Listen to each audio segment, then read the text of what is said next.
Bienvenue à quelques minutes avec Dieu aujourd'hui et je suis ravi de vous retrouver encore autour de la parole de Dieu aujourd'hui. Et voilà, notre thème de réflexion aujourd'hui, c'est il a complètement ôté vos péchés. Gloire à Dieu, gloire à Dieu.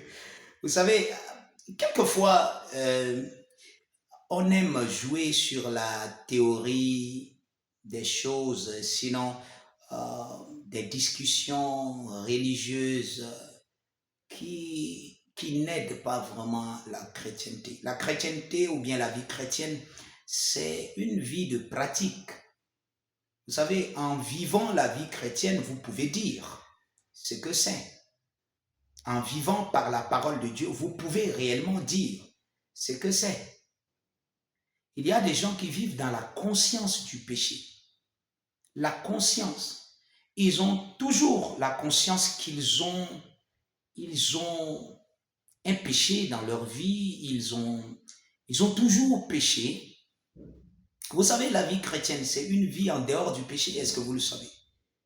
Jean a dit dans le livre de Jean, le chapitre 1, le verset 29, la Bible dit, il vit Jésus venant à lui et il dit, voici l'agneau de Dieu qui ôte le péché du monde. Voici l'agneau de Dieu qui ôte le péché du monde. Regardez, je vous lis quelque chose dans le livre d'Hébreux qui parle de l'ancien temps. Hébreux, le chapitre 10, le verset 11 dit, et tandis que tout sacrificateur faisait chaque jour le service, et offre souvent les mêmes sacrifices qui ne peuvent jamais ôter les péchés.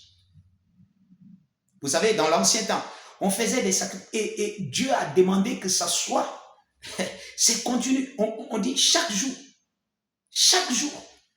Parce que le péché ne peut pas être complètement ôté. Les péchés, la Bible nous fait savoir, dans l'ancien temps, ces péchés ont été couverts simplement. Parce que chaque année encore, vous devez revenir pour faire la même chose, pour que les péchés soient.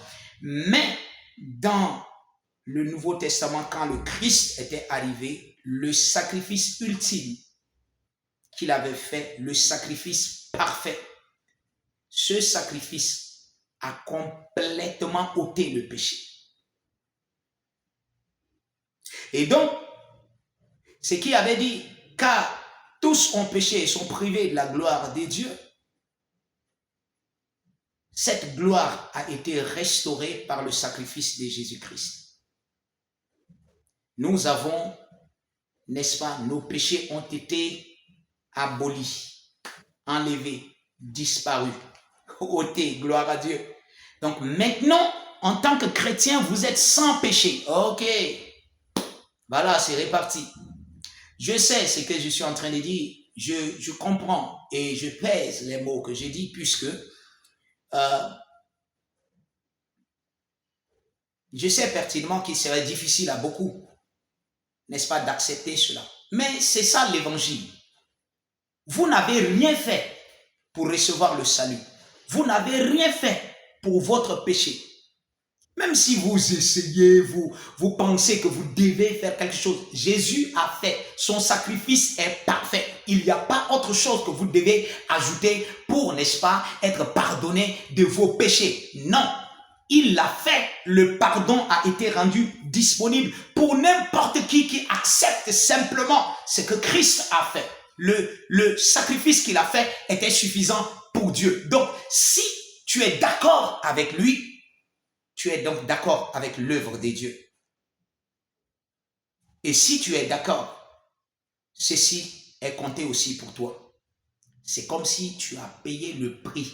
Le prix que tu dois payer, tu as payé. Pour tes péchés, tu as payé. Quelqu'un pourra dire, pasteur, mais pour les péchés de maintenant là. Recevez le pardon. Je vous dis que les péchés ont été, le péché n'aura point de pouvoir sur vous. C'est ce que la Bible dit, n'est-ce pas? Ça veut dire que le péché peut être là. Le péché est toujours, ça y est là, mais ça n'a pas d'influence maintenant sur toi. Depuis le sacrifice de Christ, toi, tu marches en supériorité sur le péché. Donc si quelque chose que tu appelles péché se manifeste, tu domines sur ça. Et si tu as commis quelque chose de pareil, reçois simplement le pardon.